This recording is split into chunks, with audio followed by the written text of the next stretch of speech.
اب علاج کیا ہے؟ اور علاج بھی دو طرح کا، پریونٹیو، کہ اس مرض کی انفیکشن ہونے نہ پائے، چھوت لگنے نہ پائے، اور اگر ہو گئی ہو کچھ تو اس کا علاج کیا ہے۔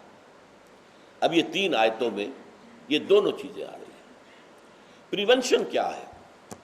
دوام ذکر، یا ایھا الذین آمنوا لا تلھکم اموالکم ولا اولادکم عن ذکر اللہ، اے ایمان والو تمہارے مال اور تمہاری اولاد تمہیں اللہ کے ذکر سے غافل نہ کرنے پائے۔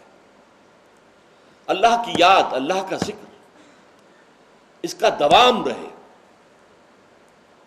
والذین یذکرون اللہ قیاما وقعودا وعلی جنوبہم، جو اللہ تعالیٰ کا ذکر کرتے ہیں اور یاد کرتے رہتے ہیں، کھڑے ہوئے بھی، بیٹھے ہوئے بھی، لیٹے ہوئے بھی، زندگی کا ہر کام کرتے ہوئے بھی دل اللہ کے ساتھ لگا ہوا، لو اللہ کے ساتھ لگی ہوئی، اللہ کو بھولو نہیں۔ یہ دوام ذکر ہے۔ ذکر کیا ہے؟ اس پر اگرچہ بحثیں ہو چکی ہیں، ہمارے منتخب نصاب کا جو دوسرا حصہ ایمانیات پر جو بحث ہوئی ہے، اور اس میں جو نمبر 2 درس تھا سورہ آل عمران کی آخری رکوع کی آیات، وہاں تفصیل سے ذکر کی بات ہوئی۔ ذکر جسے ہم ذکر کہتے ہیں وہ ذرائع ذکر ہیں، ذکر کے ذرائع۔ اصل ذکر کیا ہے؟ استحضار اللہ فی القلب، دل میں اللہ موجود رہے، یہ ہے ذکر۔ ذریعہ ذکر کیا ہے؟ سب سے بڑا ذریعہ الذکر قرآن ہے، قرآن کی تلاوت، قرآن کی تلاوت، قرآن کی تلاوت، قرآن کی تلاوت۔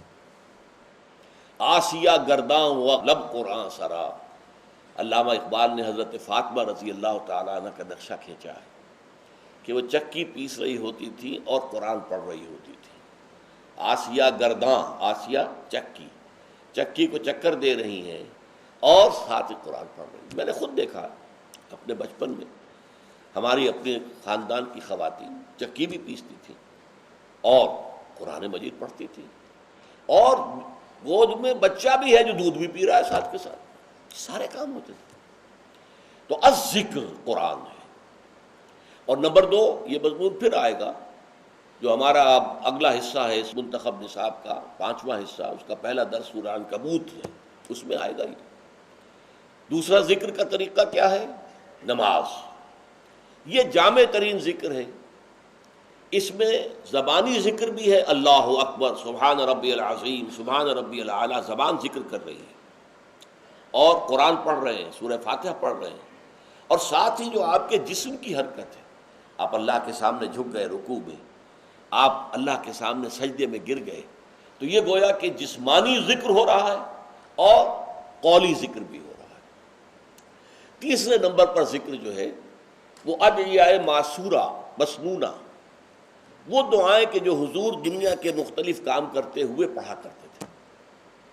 صبح اٹھے ہیں تو دعا ہے، بیت الخلاء میں جا رہے ہیں تو دعا ہے، باہر نکلے ہیں تو دعا ہے، وضو کے لیے بیٹھے ہیں تو دعا ہے، ہر عضو کو دھوتے ہوئے دعا ہے، پھر یہ کہ گھر سے نکلے ہیں مسجد کے لیے تو دعا ہے، مسجد میں داخلہ ہے تو دعا ہے، کوئی کام ہے ہی نہیں، آئینہ دیکھا ہے تو دعا ہے، کپڑے بدلے ہیں تو دعا ہے، یہاں تک کہ بیوی سے ہم بستری کرنے لگے ہیں تو دعا ہے۔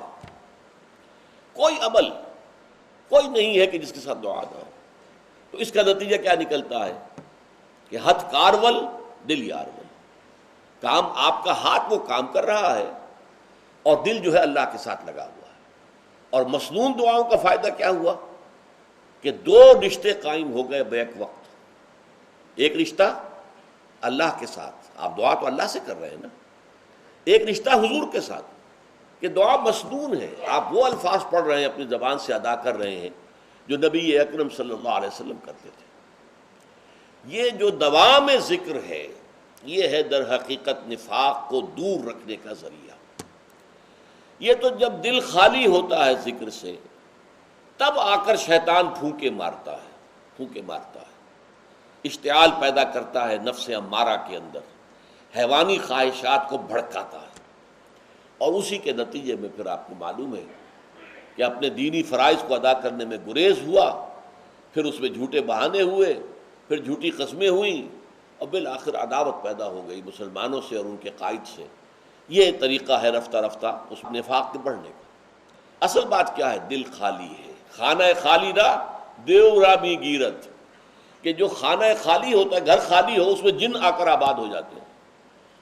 اسی طریقے سے یہ جو خانہ خالی ہو جائے گا، اللہ کی یاد سے غافل ہوگا دل، اس کے اندر جو ہے شیطان اپنا ڈیرا لگائے گا۔ اور اسی لیے کہا گیا ہے، علامہ اقبال نے کہا ہے، کشتن ابلیس کارے مشکل است، زاں کے او گم اندر اعماق دل است۔ ابلیس کو مار دینا آسان کام نہیں ہے، شیطان کو، اس لیے کہ وہ تو انسان کے دل کے اندر بیٹھ جاتا ہے، گہرائی کے اندر جا کر۔ جب دل خالی ہوگا اللہ کے ذکر سے تو گویا کہ شیطان اسے اپنا مسکن بنا لے گا۔ تو یہ ہے اصل ذریعہ۔ اسی کے ضمن میں کہا گیا ہے سورہ نور میں، رجال لا تلہیہم تجارت ولا بیع عن ذکر اللہ، وہ جوان مرد، اس لیے کہ اس کے لیے بڑے حوصلے کی ضرورت ہے، شیطان کو وارڈ آف کیے رکھنا، بھاگا چلا جائے۔ جیسا کہ آتا ہے حدیث میں کہ شیطان جو ہے جب دل خالی ہو، ذکر سے غافل ہو، تو وہ اپنی تھوتنی جما کر دل کے اوپر پھونکے مارنی شروع کرتا ہے، اور اگر اللہ کا ذکر کرتا ہے انسان، لا حول ولا قوت الا باللہ کہتا ہے، شیطان بھاگ جاتا ہے۔ اسی طریقے سے toward of the evil, اس برائی کو ختم کرنے کے لیے، دور رکھنے کے لیے کہ اس کی چھوت نہ لگنے پائے، اس کے لیے دوام ذکر ہے۔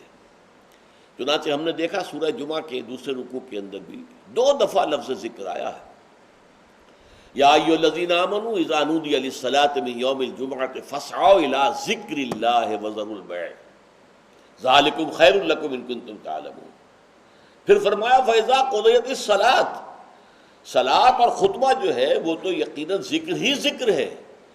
جب نماز اور خطبہ ادا ہو چکا، فاذا قضیت الصلاۃ فانتشروا فی الارض وابتغوا من فضل اللہ، جاؤ اب اللہ تعالیٰ کے فضل کو تلاش کرو، رزق کا لیے کاروبار ہے، دکانداری، جاؤ کرو۔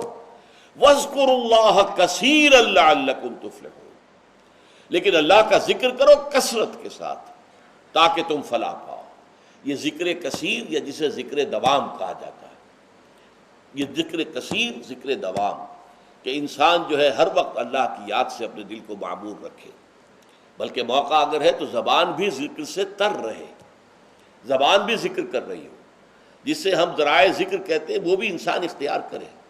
سبحان اللہ سبحان اللہ سبحان اللہ وبحمدہ سبحان اللہ وبحمدہ یا حی یا قیوم برحمتک استغیث۔ آپ دکان پر بیٹھے ہیں، کوئی گاہک بھی نہیں ہے، اس وقت کو آپ مناسب اپنے کام کے لیے استعمال کیجیے۔ اسی لیے فرمایا گیا ہے کلمتان حبیبتان الی الرحمن خفیفتان علی اللسان ثقیلتان فی المیزان سبحان اللہ وبحمدہ سبحان اللہ العظیم۔